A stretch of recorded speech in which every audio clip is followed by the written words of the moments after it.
Sorry. അതുമാത്രമായിരുന്നു അവൻ പറഞ്ഞത്. അവൾ യാതൊരു ഭാവമാറ്റവും കൂടാതെ അവനെ നോക്കി. പിന്നെ അവൻ്റെ കൈ ബലമായി പിടിച്ചു മാറ്റിക്കൊണ്ട് അകത്തേക്ക് നടക്കുമ്പോൾ അവൻ നിസ്സംഗതയോടെ അവളെ നോക്കി നിന്നു. കയ്യിലെ പാത്രം ടേബിളിൽ വെച്ചപ്പോഴേക്കും അപ്പച്ചിയും അച്ഛനും എല്ലാം വന്നിരുന്നു. അവരെ കണ്ടതും നന്ദൻ പിന്നെ ഒന്നും മിണ്ടാതെ കസേരയിൽ കയറിയിരുന്നു. അപ്പച്ചി, ഞാൻ പോയിട്ടോ, അവിടെ മുത്തശ്ശി തനിച്ചാ. അതെന്ത് പോക്കാ മോളെ, ഒന്നും കഴിക്കാതെയോ? അമ്മയെ നന്ദൻ പോയി കൊണ്ടുവന്നോളൂ. നിങ്ങളോടൊക്കെ എത്ര തവണ പറഞ്ഞതാ അവിടെ തനിച്ച് നിൽക്കണ്ടെന്ന്? നിങ്ങൾ എൻ്റെ മക്കളല്ലേ, ഇങ്ങ് പോരെ, ഇവിടെ നിൽക്കാൻ എല്ലാവർക്കും. അപ്പച്ചിയുടെ വാക്കുകൾ അവളുടെ കണ്ണുകൾ നിറച്ചു. എങ്കിലും അത് പുഞ്ചിരിയിൽ ഏറ്റുവാങ്ങിക്കൊണ്ട് അവൾ അവരുടെ കവിളിൽ ഒന്ന് ചുംബിച്ചു. അതൊന്നും വേണ്ട എൻ്റെ അപ്പച്ചിക്കുട്ടി, അവിടെ ഞങ്ങൾ മാത്രമല്ല 3 ആത്മാക്കളാണുള്ളത്. മുത്തച്ഛനും അമ്മയും അച്ഛയും എല്ലാം അവിടെ ഉണ്ട്. ഇങ്ങോട്ട് വന്നാൽ അവർക്കും കാണില്ലേ സങ്കടം? പിന്നെ ഇടയ്ക്കിടെ വലിഞ്ഞു കയറി ഇവിടെ വരുന്നതിൻ്റെ സുഖം അതൊന്ന് വേറെ തന്നെയാണ്. ഞാൻ പോയിട്ടോ, പിന്നെ വരാവേ. അത്രയും പറഞ്ഞ് എല്ലാവരെയും നോക്കി ഒന്ന് പുഞ്ചിരിച്ചുകൊണ്ട് അവൾ തിരികെ നടന്നു. അപ്പോഴും അവൾ കാണുന്നുണ്ടായിരുന്നു തന്നെ തന്നെ നോക്കുന്ന നന്ദനെ. അവൾ മനഃപൂർവ്വം അവനെ ഒന്ന് നോക്കുകയോ പതിവ് കുസൃതികൾക്ക് നിൽക്കുകയോ ചെയ്തില്ല. അത് അവനും ഒരു വിഷമം തന്നെയായിരുന്നു. അവൻ കഴിപ്പ് മതിയാക്കി എഴുന്നേറ്റ് പോയതും പാറു ഒന്ന് ആക്കി ചുമച്ചു.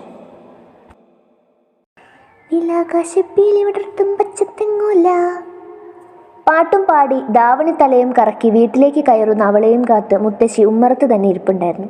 എൻ്റെ കുട്ടിയെ, രാവിലെ ഒരിറ്റ് വെള്ളം പോലും ഇറക്കാതെ പോയതല്ലേ, എന്നിട്ട് വരുന്നത് ഇപ്പോഴാണോ? മുത്തശ്ശിയിൽ ആകുലത നിറഞ്ഞു. അവൾ പതിവ് പാട്ടോടെ തന്നെ ഉള്ളിലേക്ക് കടന്നു. ഞാൻ കഴിച്ചുല്ലോ, നല്ല പുട്ടും പപ്പടവും കഴിച്ചു. അവൾ വീമ്പോടെ അവരുടെ അടുത്തേക്ക് കുനിഞ്ഞു നിന്നുകൊണ്ട് പറഞ്ഞതും അവർ ചിരിയോടെ അവളുടെ മുടിയിലൊന്ന് തലോടി. ഇന്ന് എന്താ പറ്റിയേ? പതിവ് പരിക്കുകളൊന്നും കാണാനില്ലല്ലോ.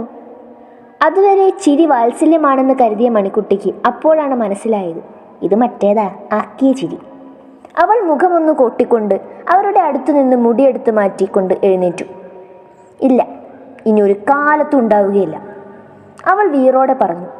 അവർ ചിരി കടിച്ചു പിടിച്ച് നിൽക്കുകയാണ്. എന്ത് പറ്റി എൻ്റെ പേരക്കുട്ടികൾക്ക്? ബുദ്ധി വന്നോ? അവർ ചോദിച്ചതും മണിക്കുട്ടി അവരെ ചുണ്ടു കൂർപ്പിച്ചൊന്ന് നോക്കി. ദേ മുത്തശ്ശി, ഞാൻ അയാളോട് പിണങ്ങിയതാ, ഇനി ഒരിക്കലും മിണ്ടുകയില്ല. ഓഹോ, അപ്പൊ പിണങ്ങാൻ മാത്രം നിങ്ങളെന്നാ ഇണങ്ങിയേ? അവർ ചിരിച്ചുകൊണ്ട് ചോദിച്ചു. അയ്യ കിക്കി, എന്നങ്ങ് ചിരിച്ചു നിന്നോ? ഇല്ല കണ്ടാ തോന്നും ആസ്ഥാന കോമഡി അടിച്ചുള്ള നിൽപ്പാന്ന്. ഇതിലും നല്ല കോമഡി ടിൻറ്റുമോൻ പറയും. മാറി നിൽക്കങ്ങോട്ട്. അവരെ ഒന്ന് മാറ്റി നിർത്തി കോസ്റ്റ്യൂം കാണിച്ച് അവിടെ ഉള്ളിലേക്ക് പോകുന്നതും നോക്കി അവർ പുഞ്ചിരിയോടെ നിന്നു. എല്ലാത്തിനും മണിക്കുട്ടി ഒരു കോമഡിയാണ്. ആർക്കും മനസ്സിലാകുന്നില്ലല്ലോ ഞാൻ ഭയങ്കര സീരിയസ് ആണെന്ന്. കാണിച്ചു തരാം എല്ലാത്തിനും. ഇനിയിപ്പം മുടി ഇങ്ങനെ കെട്ടിയതുകൊണ്ടായിരിക്കുമോ അവർക്ക് അങ്ങനെ തോന്നണേ? ഇരുവശത്തും മെടഞ്ഞിട്ട മുടി 2 കൈ കൊണ്ടും ഉയർത്തി നോക്കിക്കൊണ്ട് കണ്ണാടിയിൽ നോക്കി അവൾ ആലോചിച്ചു. പരിഭവത്തോടെ ചുണ്ടുന്തിക്കൊണ്ട് 2 സൈഡിലുമുള്ള മുടിയിഴകൾ സ്വതന്ത്രമാക്കി. അരയോളം മുട്ടി നിൽക്കുന്ന ഇടതൂർന്ന കറുകറുത്ത കാർക്കൂന്തൽ, അതിന് നല്ല കാച്ചെണ്ണയുടെ ഗന്ധമായിരുന്നു. ഇപ്പൊ കണ്ട ഒരു പക്വതയൊക്കെ ഉണ്ട്, എന്നാലും എന്തോ. അവൾ എന്തൊക്കെയോ പിറുപിറുക്കുന്നുണ്ടായിരുന്നു. അലസമായി കിടക്കുന്ന തൻ്റെ മുടി കാണും തോറും അവളുടെ ചിന്തയിലേക്ക് ഒരു പെൺകുട്ടിയെ ചേർത്ത് പിടിച്ചുകൊണ്ട് കൽപ്പടവിലിരിക്കുന്ന പൊടിമീശക്കാരനിൽ എത്തി നിന്നു. അവളുടെ പാറിപ്പറക്കുന്ന മുടിയിഴകളിൽ വിരൽ കോർത്തു പിടിച്ച് അവൻ്റെ മുഖം മനസ്സിൽ തെളിയും തോറും അവളിൽ ദേഷ്യത്തിലുപരി സങ്കടം തികട്ടിയായി വന്നു. അവൾ ദേഷ്യത്തോടെ മുടി മുകളിലേക്ക് ചുറ്റിവെച്ചു. അങ്ങനെ ഇപ്പം മണിക്കുട്ടിക്ക് പക്വത വേണ്ട. കണ്ണാടിയിൽ നോക്കി സ്വയം ഒന്ന് ചുണ്ടു കൊട്ടിക്കാണിച്ച് അവൾ ജനാലയ്ക്കടുത്തിട്ടിരുന്ന മരമേശയ്ക്കടുത്ത് ഷെയർ വലിച്ചിരുന്നു. മേശയ്ക്ക് മുകളിൽ വാരി വലിച്ചിട്ടിരിക്കുന്ന പേപ്പറുകൾക്കിടയിൽ നിന്നും അവൾ ഒന്നെടുത്തു. നിഴലായി വലിയ അക്ഷരങ്ങളിൽ മനോഹരമായി എഴുതിയ ആ വരികളിലൂടെ അവളുടെ കണ്ണുകൾക്ക് പുറമെ കയ്യും സഞ്ചരിച്ചു. അതിന് താഴെ അവൾ വെറുതെ കുത്തിക്കുറിച്ചു, മൗനപ്രണയത്തിൻ്റെ രക്തസാക്ഷി. ആ വരികൾ അവളുടെ ചുണ്ടിലൊരു പുഞ്ചിരി നിറച്ചു.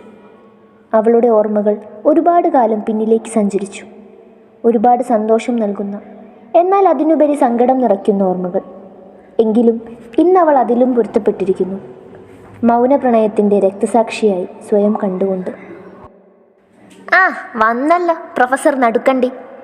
ഉമ്മറത്തേക്ക് കയറി വരുന്ന ഗൗതമനെ ഊരയിൽ കയ്യും കുത്തി നിർത്തി കണ്ണു കൂർപ്പിച്ചുകൊണ്ട് മണിക്കുട്ടി പറഞ്ഞതും ഉള്ളിലേക്ക് കയറി വന്ന ഗൗതം ഒരു ചിരിയോടെ അവളുടെ തലയിലൊന്ന് തട്ടി. എന്താടി ഒരു ആക്കിയ വർത്താനം? എന്നെ കൊണ്ടൊന്നും പറയിപ്പിക്കണ്ട, ബോധമുണ്ടോ ഏട്ടന്? ഉണ്ടല്ലോ. അതുകൊണ്ടല്ലേ ഇങ്ങനെ നിവർന്നു നിൽക്കുന്നത്. കയ്യിലെ വാച്ചൊന്ന് അഴിച്ചു മാറ്റി ചിരിയോടെ പറയുന്നത് ഗൗതമിൻ്റെ പുറത്തു തന്നെ ആദ്യത്തെ വെടിപൊട്ടി. അവൻ എരിവ് വലിച്ചുകൊണ്ട് മാറി നിന്നതും വീണ്ടും കിട്ടിയൊന്ന്. എന്തോന്നാടി, ഭ്രാന്താണോ? എല്ലാവരും കൂടി എന്നെ ഭ്രാന്തി ആക്കരുത്. വൈകിട്ട് സ്കൂൾ വിട്ട് എവിടെ പോകാത്തണ്ടാൻ? ഇവിടെ 2 പെണ്ണുങ്ങൾ മാത്രമേ ഉള്ളൂ എന്ന ബോധം വേണ്ടേ? അവൾ ദേഷ്യം നിറച്ചു പറഞ്ഞതും ഗൗതം എണ്ണമെടുക്കാൻ നിൽക്കുകയാണ്. എവിടെയടി 2 എണ്ണം? ഇവിടെ ഒരാളല്ലേ ഉള്ളൂ. അവൻ ആക്കിയ ചിരിയും ചിരിച്ചു പറഞ്ഞു. പക്ഷേ കാര്യം അവൾക്ക് അത്ര വേഗം പിടികിട്ടിയില്ല.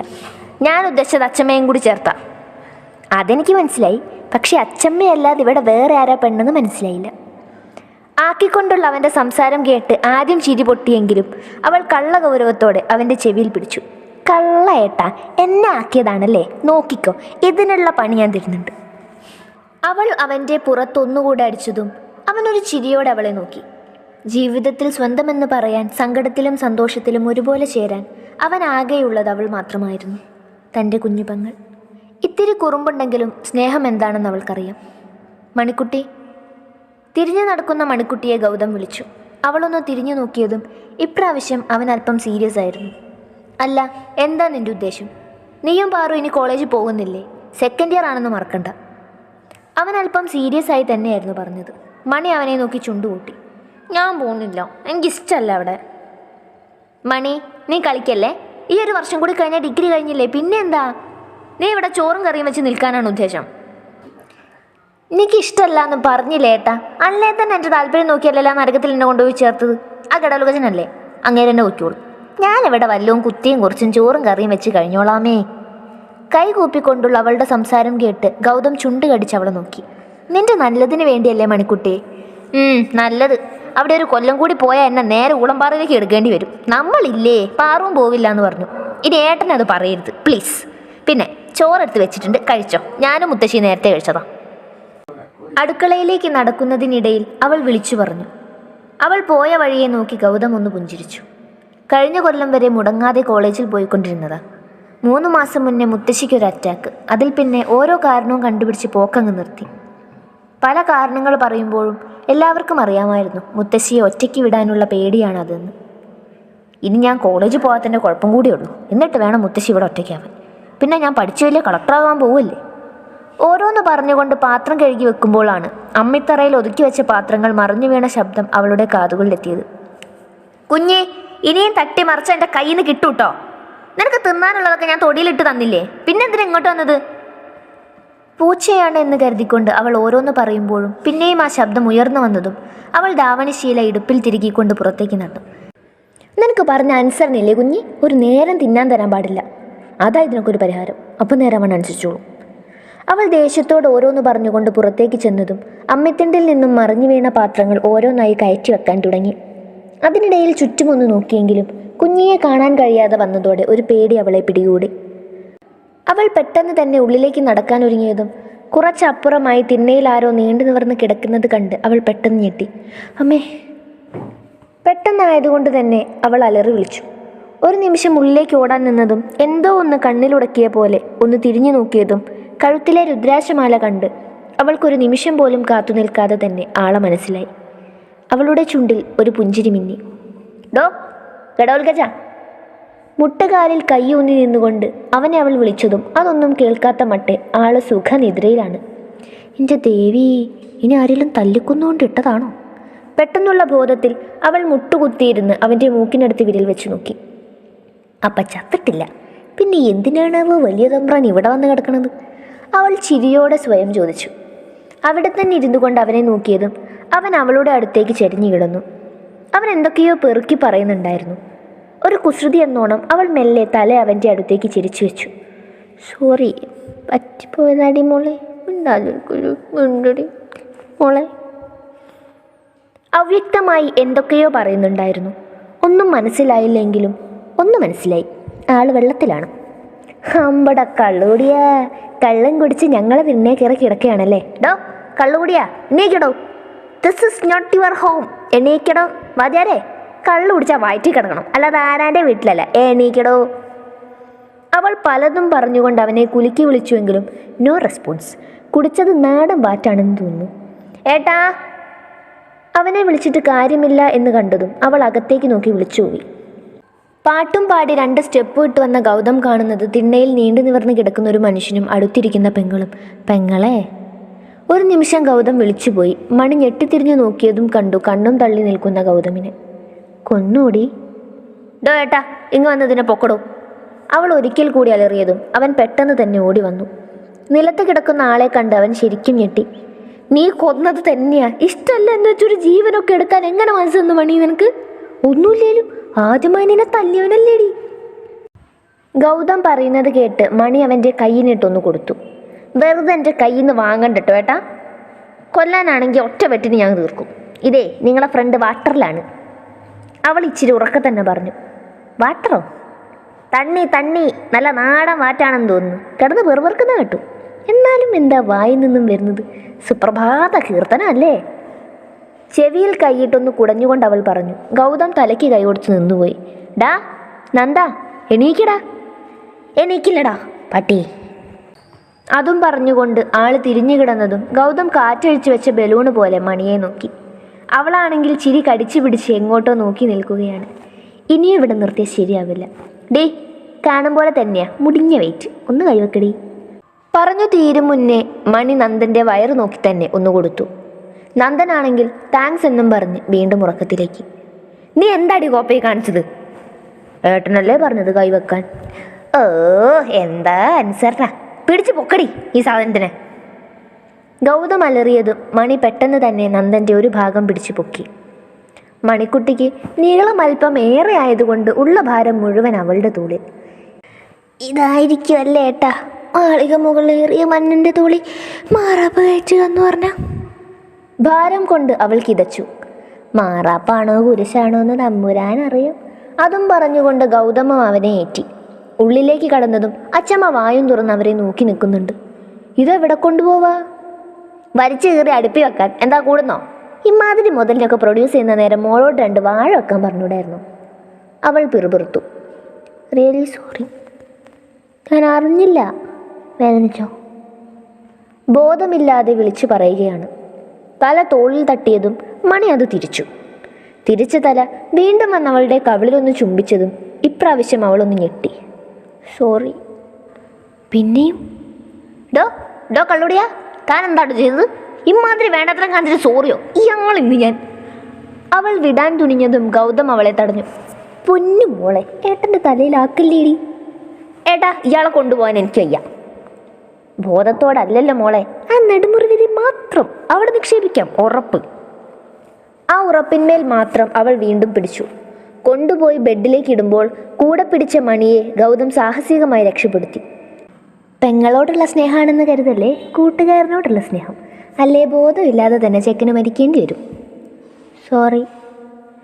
അവൻ പിന്നെയും ബോധമില്ലാതെ പറയുകയാണ്. മണി ഗൗതമിനെ ഒന്ന് നോക്കി. അതിന് നീ എന്നെ എന്തിനാ നോക്കണേ? അവൻ ആരോട് സോറി പറയുന്നതല്ലേ. ഇത് നല്ല കഥ. ഗൗതം കൈമലർത്തി. ഡേ, നീ പോയി പുതയ്ക്കാനുള്ളത് എടുത്തുകൊണ്ട് വാ, തണുപ്പാ. അയ്യ, എന്നിട്ട് വേണം ആ പുതപ്പ് കൂടി കള്ളു മണക്കാൻ. പോയി കിടന്ന് ഉറങ്ങാൻ നോക്കേട്ടാ. കള്ളും മോന്തി വന്നതല്ലേ, അപ്പൊ കണ്ടില്ലല്ലേ ഈ തണുപ്പൊന്നും. പോകാൻ നോക്ക്. അതും പറഞ്ഞുകൊണ്ട് അവൾ പുറത്തേക്ക് പോകുന്നതും നോക്കി ഗൗതം കള്ളച്ചിരിയോടെ റൂമിന് പുറത്തേക്ക് ഇറങ്ങി. 2 നിമിഷം കഴിഞ്ഞില്ല, മണിക്കുട്ടി പുതപ്പുമായി വന്നു. പുതപ്പെന്ന് മാത്രം പറഞ്ഞാൽ പോരാ, സ്വന്തം പുതപ്പ്. കയ്യും കാലും വിടർത്തി കിടക്കുന്ന അവൻ്റെ കാല് പിടിച്ച് ഒന്ന് നേരെ പോലെയാക്കി. എന്താപ്പത്? അയ്യാ, എന്ത് വെയിറ്റതിന്?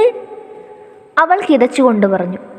കയ്യും പിടിച്ച് വലിച്ച് നേരെ വെച്ചുകൊണ്ട് പുതപ്പ് അവൻ്റെ ദേഹത്തേക്ക് വലിച്ചിട്ടു. അവളുടെ ചുണ്ടിലൊരു പുഞ്ചിരി ഉണ്ടായിരുന്നു, പല അർത്ഥങ്ങളുമുള്ള പുഞ്ചിരി. അവൾ മെല്ലെ അവൻ്റെ മുടിയിലൂടെ ഒന്ന് തലോടി. എന്തിനാ നന്ദേട്ട ഇങ്ങനെ സ്വയം നശിക്കുന്നത്? അവൾ മെല്ലെ ചോദിച്ചു. അവനൊരു ഞെരുക്കത്തോടെ തിരിഞ്ഞു കിടന്നു. വെറുക്കല്ലേടി? അവൻ്റെ സ്വരം മെല്ലെ ഉയർന്നു. എനിക്കറിയില്ല നന്ദേട്ടൻ ഇതൊക്കെ ആരോടാ പറയുന്നതെന്ന്. പക്ഷേ ഈ മണിക്കുട്ടി വെറുത്തിട്ടില്ല കേട്ടോ. സങ്കടം കൊണ്ടാണ് ഓരോന്ന് പറയുന്നത്. പലപ്പോഴും ആ പഴയ മണിക്കുട്ടി ആകുമെന്ന് തോന്നിയതുകൊണ്ടാണ് വഴക്കുകൂടുന്നത്. പിന്നെ അപ്പോഴെങ്കിലും ഒന്ന് തല്ലാനെങ്കിലും നന്ദേട്ടൻ്റെ അടുത്ത് വരുമല്ലോ. പഴയ മണിക്കുട്ടിയായ എനിക്ക് നിങ്ങളെ നഷ്ടപ്പെടുത്താൻ കഴിയില്ല നന്ദേട്ട. അത് നന്ദേട്ടനും ശല്യമാകും. അതുകൊണ്ടാ ഉള്ളിലുള്ള ഒന്നും പുറമെ കാണിക്കാൻ എനിക്ക് പേടിയായോണ്ടാ. അത്രയ്ക്കും ഇഷ്ടം അയാളെ. പറയുമ്പോൾ അവളുടെ അധരങ്ങൾ വിറകൊള്ളുന്നുണ്ടായിരുന്നു. അവൾ മെല്ലെ അവൻ്റെ നെറ്റിത്തടത്തിലൊന്ന് ചുണ്ടമർത്തി. എനിക്കറിയാം ഇത് ശരിയല്ല എന്ന്, പക്ഷേ എനിക്കും സന്തോഷിക്കാനും ഓർമ്മിക്കാനും എന്തെങ്കിലുമൊക്കെ വേണ്ടേ? അവളുടെ കണ്ണുകൾ നിറഞ്ഞിരുന്നു. അവൾ പുറത്തേക്കിറങ്ങുന്നതിനിടയിൽ ഒന്ന് തിരിഞ്ഞു നോക്കിക്കൊണ്ട് പറഞ്ഞു. ഒന്നുകൂടെ റൂമിലേക്കൊന്ന് നോക്കിക്കൊണ്ട് അവൾ അകന്നു പോയതും അത് കണ്ടുകൊണ്ട് നിന്ന ഗൗതമിൻ്റെ ചുണ്ടിൽ ഒരു പുഞ്ചിരി നിറഞ്ഞു.